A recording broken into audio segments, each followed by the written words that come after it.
Hey, the Lone Top 10s here.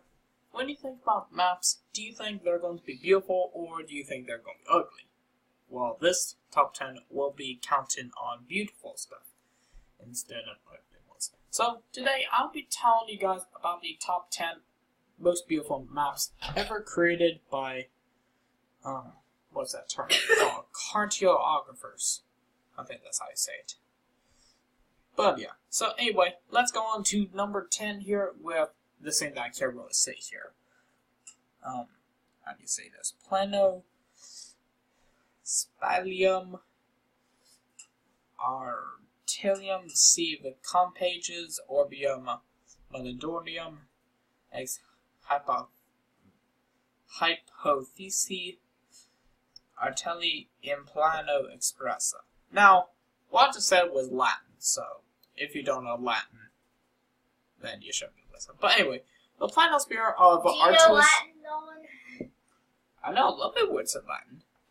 So, the planosphere of Arcturus, or the composition of the heavenly orbits following the hypothesis of Arcturus, expressed in a planar view, was designed by Andreas Cellurus and published in the year of 1660 as part of his Harmonia Macrocosmacia, or Harmony of the Macrocosmium. I'm not sure if you guys really heard about that, but it does show a model of the universe according to the Greek astronomer and poet Arcturus.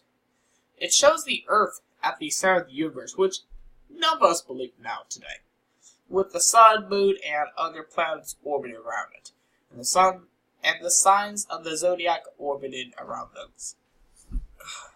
So, the orbits aren't particularly graceful, and all the details are clear and precise. Every map in the Harmonia is stunningly beautiful, but this one combines some of the virtues of each.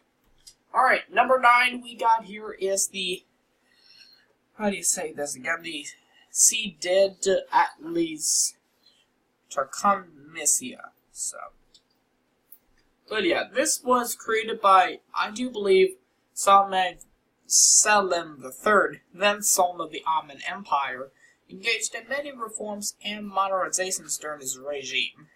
And this 1803 atlas was the first known complete printed atlas in the Muslim world to use European-style cartography.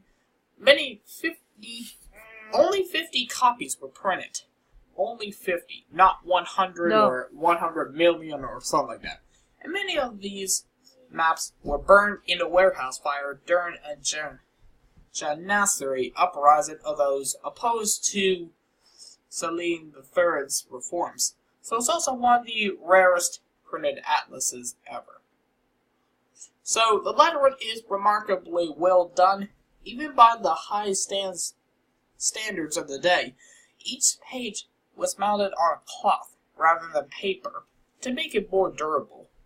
Alright, number 8 is the fancy map of Circumland. Now, I will link the top 10 in the description down below. Alright, I'm actually reading this off some other website that I trust for top 10s. It's called listverse.com. You can find it in the link down below. So, if you want to read more. But that's what a lot of YouTubers do. Yeah. They won't admit it. So, but yeah, the map of the body capital in the desert seat of the Padishah, I think that's how you say it. Well, that was created in Photoshop and illustrated by Robert Potballer. Now, the lettering style suggests Arabic, and the name references the extraordinary beautiful city Samarkand, located in today's Uzbekistan. The design of overlapping circles almost looks like photographs of cellular structures. Potballer has also designed maps for games, television, and fantasy models. Pretty nice. So, you'll be able to find out more in that top 10 that I will put down below. Don't forget to support my Patreon. Don't forget about that. I forgot to tell you guys about that. So, anyway, number 7 is the ancient map of Fairyland. Now, this map was created in 1918. It depicts an island that shows the locations of dozens of myths, fairy tales, and folklore.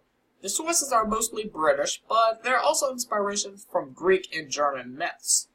You can also see Orbion's kingdom from Midsummer Night's Dream, King Arthur's tomb, a mountain where rocks build their nests, or I should say ropes, not rocks, Red Riding Hood's cottage, Tom Thumb, and I'm about to sneeze. I do not want to sneeze on camera, guys, so.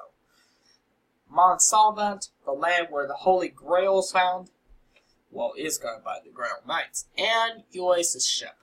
Slay was inspired by many of the artists of the arts and crafts movement, especially William Morris, and this shows in not just the subject matter of the delicacy of the colors. 1918 also marked the end of World War I. That means peace is finally made again, well, for about 20 years before World War II happened.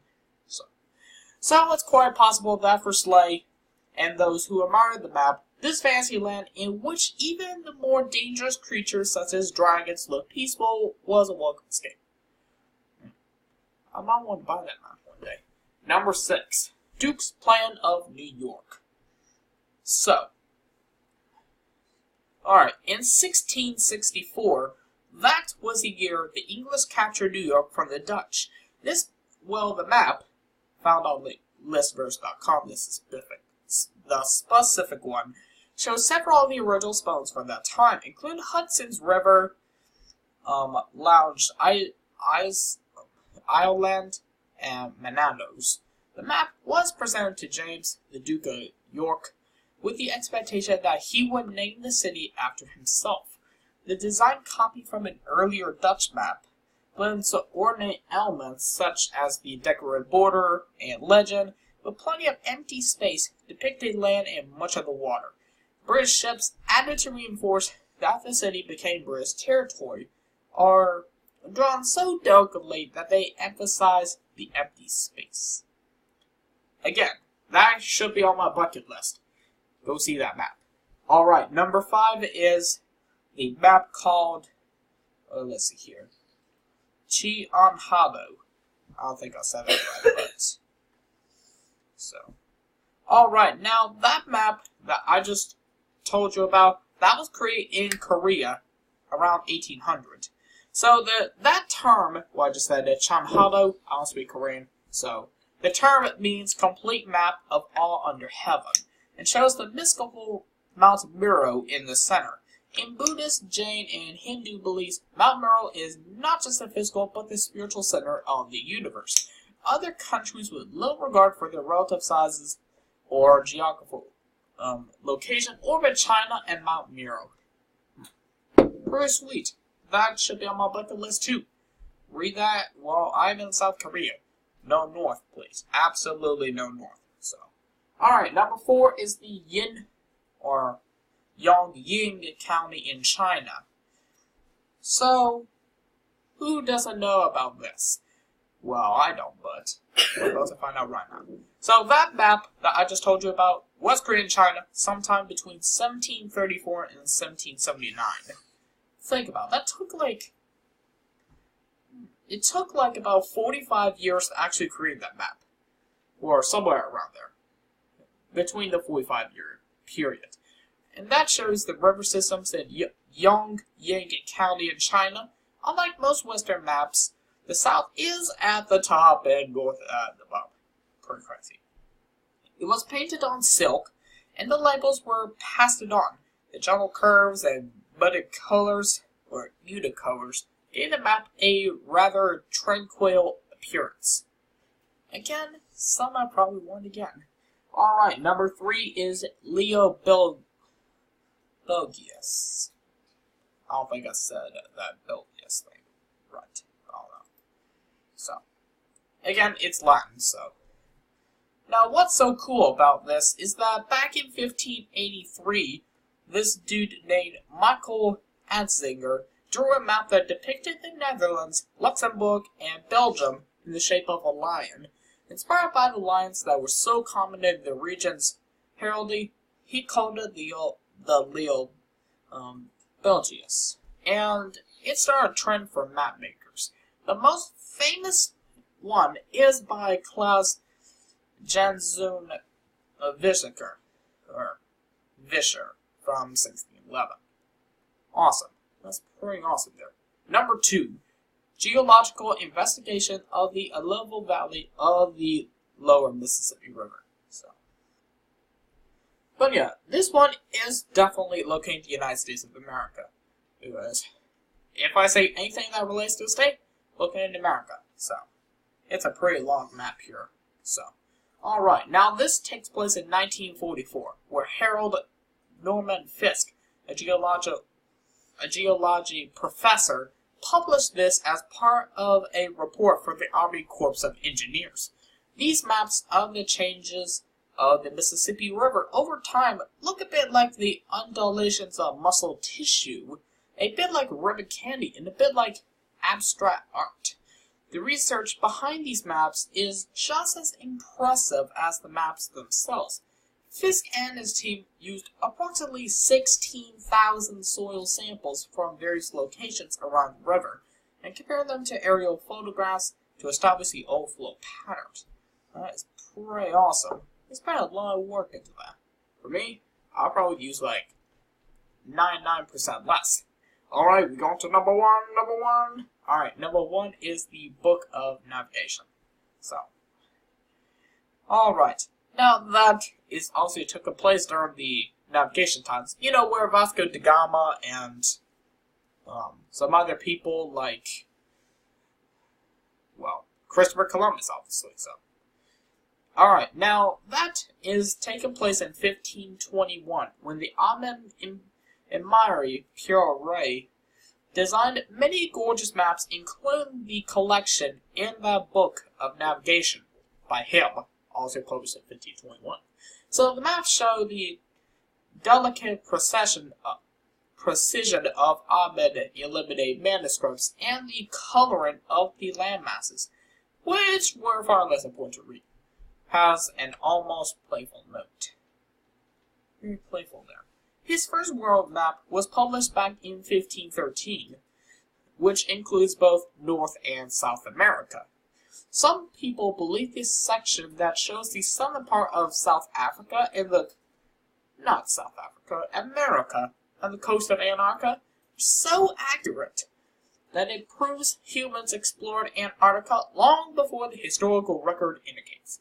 However, the map has enough mistakes, including an annotation that says the region is warm, to make it clear that the points that aren't accurate are far more likely due to good informed guesses based on Reed's topography skills. So, does that make you guys want to actually become a cartographer one day? Raise your hand if you do. Alright, that's me, so. I don't know. I can't see you guys' faces, so. I'm just joking. I can see you guys. Anyway, so, if that is all you got, if you got any more beautiful maps that you have seen, just let me know in the comments down below. I will try to find it on the images, and I'll say, wow, it's pretty cool. Alright guys, so that is all I've got. Don't forget to subscribe to my channel. Don't forget to ring that notification bell, like this video, and support my Patreon page down below, which will be linked down below. Don't forget to view that top 10 that I told you guys about a little bit earlier. I know some of the maps are a little bit hard to actually inscribe in your mind. I just touched a little pimple. Sorry about that. But yeah, if you can't really envision in your mind, don't worry. There is the top 10 in the description down below. So, alright guys, that's all I've got. Thank you guys for watching this awesome top 10, and see you guys next time in another awesome top 10. Take care.